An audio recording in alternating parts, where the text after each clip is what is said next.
as is that Commonwealth Day was formally celebrated as Empire Day.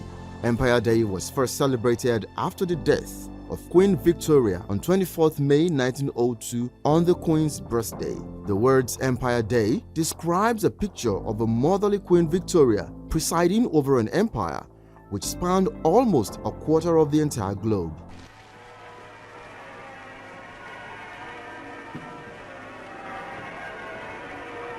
The year's first heat wave turns Empire Day into a pageant of glorious summer. At the last moment, Their Majesties the King and Queen decide to drive in an open carriage, and at St. Paul's, the summer dresses of the royal ladies add a brilliance to a royal occasion. The Duchess of Kent wears a wide fawn hat, Her Majesty Queen Mary is in ivory. The royal landau is drawn by the Windsor Greys with outriders and postilions. Her Majesty the Queen wears a gown and hat of powder blue with blue-tinted ostrich feathers at the shoulders, while the royal princesses are also in light blue. In 1958, Empire Day was rebadged as British Commonwealth Day, and in 1966, it became known as Commonwealth Day. The date of Commonwealth Day was also changed to 10th June, the official birthday of late Queen Elizabeth II. However, in 1973, the Royal Commonwealth Society proposed the day be changed, and the second Monday in March was selected by the Commonwealth Secretariat as the observance of the day. Commonwealth Day is an annual celebration observed by people all over the Commonwealth in Africa, Asia, the Caribbean and Americas, and the Pacific and Europe. Observed on the second Monday in March each year, Commonwealth Day is an opportunity to promote the strong unity, diversity and shared values of the 56 Commonwealth member countries. Commonwealth Day was celebrated on the 13th March with observances, speeches, exhibitions and cultural events across the Commonwealth. Commemorations began with a wreath-laying ceremony at the Commonwealth Memorial Gates in London to honour the men and women from the Commonwealth who served with the British Armed Forces during the First and Second World Wars. A multicultural, multi-faith service was held at Westminster Abbey and attended by members of the royal family, senior officials, dignitaries and young people from across the Commonwealth. During the service, His Majesty King Charles III hailed the extraordinary potential of the Commonwealth in his first Commonwealth Day message as King and Head of the Commonwealth. The Commonwealth Secretary-General, the Right Honourable Patricia Scotland KC, was then joined by Commonwealth leaders, ministers and youth representatives to raise the Commonwealth flag for peace in recognition of the 10th anniversary of the signing of the Commonwealth Charter. The Commonwealth family of 56 nations represent 1/3 of the global population, which is about 2.5 billion people, where 60% of the population is under 30 years old. These nations, though diverse in size and development status, share common beliefs and values where every member's contribution is significant. The 56 nations include some of the largest economies on earth as well as the smallest islands. All celebrate their unity of vision and common commitment to peace and justice in an increasingly polarized world. The Commonwealth countries exports over $3 trillion in goods and services each year. Combined GDP is expected to reach $19 trillion in 2027. The Commonwealth accounts for about 14% of global export market. It competes favorably with the European Union at 15%, China at 14.5%, and doing far better than the USA at 8.5%. The head of the Commonwealth is King Charles III, Charles Philip Arthur George, King of the United Kingdom and the 14 other Commonwealth realms. The President of Rwanda, His Excellency Paul Kagame, is the chair in office of the Commonwealth, while the Right Honourable Patricia Scotland KC is the 6th Commonwealth Secretary General. The Commonwealth Heads of Government Meeting 2022 in Kigali, Rwanda. We are the most significant grouping of countries in the history of the world, which is bound, above all, by values which we all aspire to. Over 50 heads of government were welcomed by host and the new chair of the Commonwealth Committee, His Excellency Paul Kagame, President of Rwanda. We need to keep making sure that the Commonwealth, when we talk about the Commonwealth, we actually mean the Commonwealth. No one is left behind. Head of the Commonwealth, His Royal Highness the Prince of Wales, affirmed the collective power of the Commonwealth countries gathering together.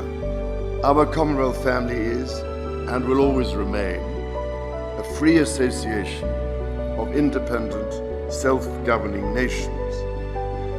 We meet and talk as equals, sharing our knowledge and experience for the betterment of all citizens of the Commonwealth, and indeed the wider world.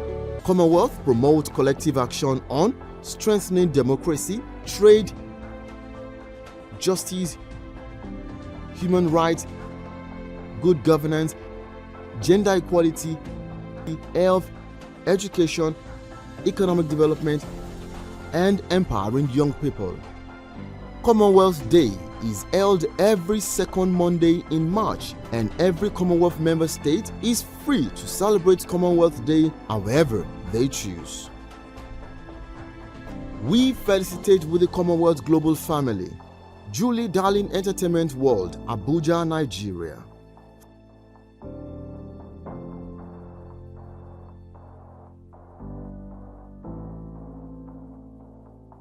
Frontline Projects Incorporated, Vancouver, British Columbia, Canada.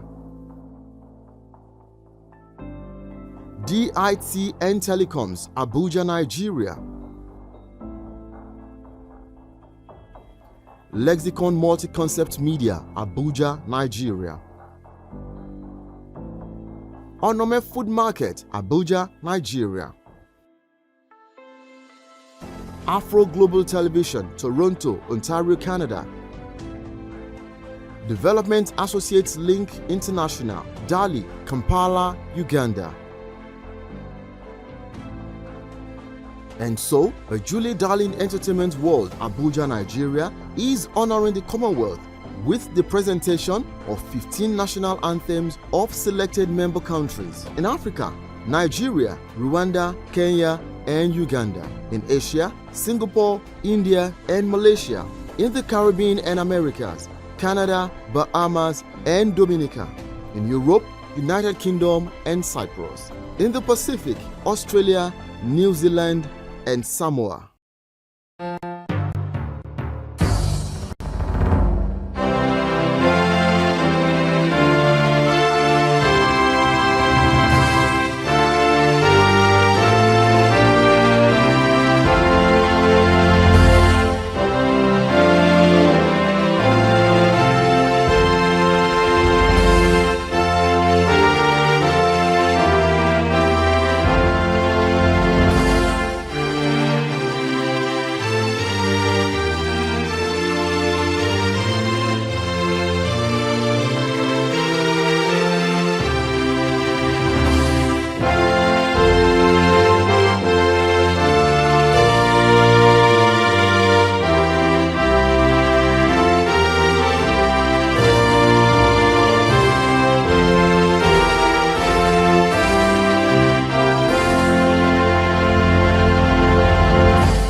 life.